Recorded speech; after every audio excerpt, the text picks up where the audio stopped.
And President Biden is heading to the storm zone today. He'll meet with state and local officials as well as families affected by Hurricane Ian. ABC's Ike Ejiochi joins me live from Florida now with more on that. Ike, what's on the president's agenda today? Well, Diane, today, that's right. President Biden will be touching down in Fort Myers later today. Well, he'll meet with state leaders, that is Governor Ron DeSantis and Rick Scott.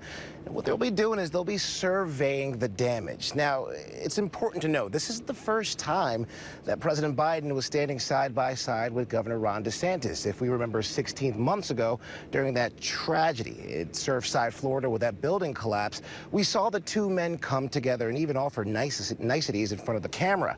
16 months later and several contentious events between both of them, we may see the same issue again today.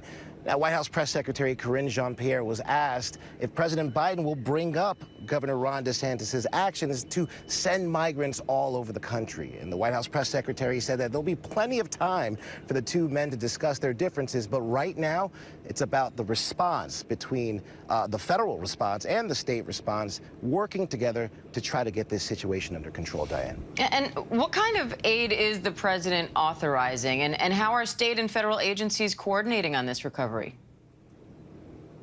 Well, they've been coordinating since before Ian hit here, and that was making sure that there were enough people out there, deploying people out there to make sure they'll be able to handle the response efforts. Right now, what we're seeing is FEMA jump into action. We're seeing thousands of FEMA workers working in the barrier islands and several other areas, making sure that the people there have the recovery effort, make sure there's enough eyes on the ground to make sure they go door to door and continue those efforts. We're also seeing FEMA provide diesel gas to these areas to make sure that the generators running have enough. And like Victor said, those distribution centers, those are up and running now. We see the federal response taking a footprint over there, making sure there are enough people to hand out meals. As a matter of fact, just yesterday, over 96,000 meals were handed out near those barrier island areas. So this is something that the federal government said that they were going to do. They're going to continue to do this. And as you can see here, the damage is extensive here, not only here in Venice,